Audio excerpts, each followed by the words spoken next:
Parmi nos outils, on en a un de taille, l'enthousiasme de la jeunesse. On doit l'utiliser pour atteindre les grands idéaux de la Torah, ressembler à nos patriarches. Quand un homme il est lourd, quelle bataille il peut mener? Ne vous considérez jamais comme un retraité.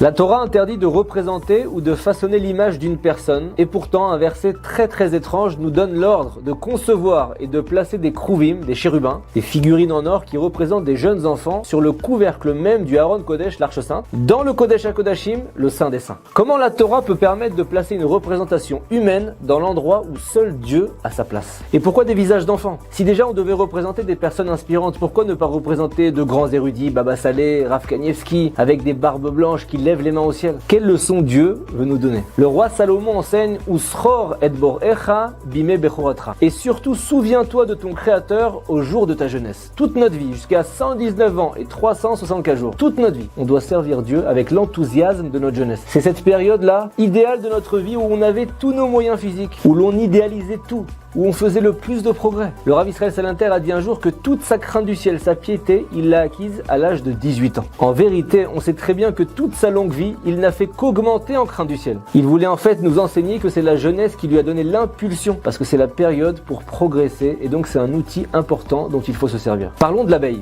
Tout le monde sait que les abeilles ont un but. Saviez-vous qu'une abeille bat des ailes 250 fois chaque seconde et 15 000 fois par minute? Saviez-vous que sans abeilles, on n'aurait pas de pommes, pas de pêche, pas de cerises, pas de prunes? Plus de 100 000 espèces de fruits et de fleurs n'existent que grâce à la petite abeille et sa fonction miraculeuse de pollinisation des fruits et des fleurs. En regardant les pattes d'une abeille à la loupe, on peut voir qu'elle a des brosses et des paniers. Quand une abeille touche une fleur, elle frotte le pollen avec ses brosses et elle pousse le pollen dans ses paniers. Ensuite, elle emporte tout ça dans sa ruche. De plus, l'abeille a dans son corps une usine de production de cire. La cire d'abeille, c'est ce qui lui permet ensuite de créer sa ruche pour stocker le miel, pour nous permettre d'avoir des crèmes hydratantes, d'avoir des bougies qui brûlent proprement et qui durent longtemps. Maintenant, l'abeille a encore des dizaines d'autres équipements dans son corps pour lui permettre de remplir son mission et son rôle dans ce monde. Mais si déjà la petite abeille a une telle mission, elle doit être bien belle la nôtre. Alors c'est quoi le bon miel et les bons fruits que l'homme doit amener dans ce monde?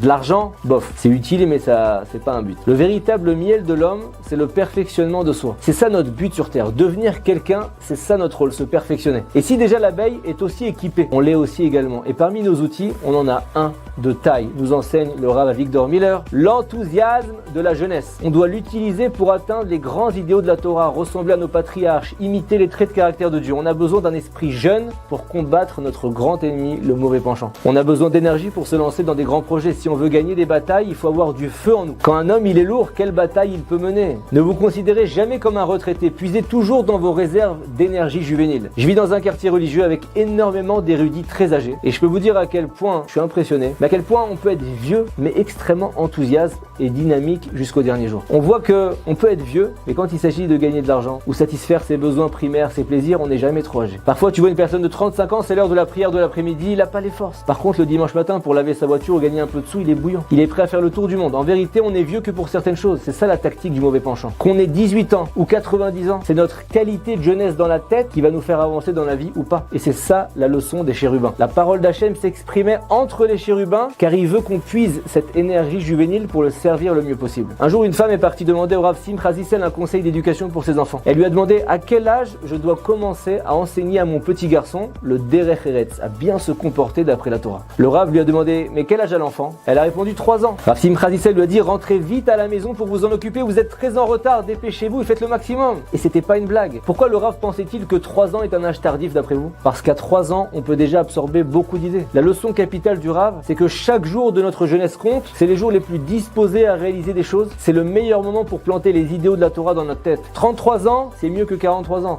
43 ans, c'est mieux que 53 ans. On doit planter le plus tôt possible dans notre tête les idéaux de la Torah si on veut les acquérir. Écoutez cette histoire tirée du Talmud. Abaye était l'un des sages du Talmud et un jour on lui rapporte un enseignement au nom de Rabbi Rimia, une personne importante. Abaye refuse d'accepter son enseignement et bien plus tard on répète le même enseignement à Abaye et cette fois il l'accepte, il l'apprécie. Un jour Abaye a dit quel regret j'ai de ne pas avoir accepté cet enseignement la première fois que je l'ai entendu. Et là le Talmud demande mais quelle différence puisqu'il l'a accepté maintenant? Quel tort ça a entraîné? Aucune incidence. Le Talmud répond Nafkamina le girsa de Yankuta. Étudier une chose dans sa jeunesse c'est complètement différent. Et le terme jeune est assez relatif car Abaye n'était pas si jeune quand il a entendu la première fois.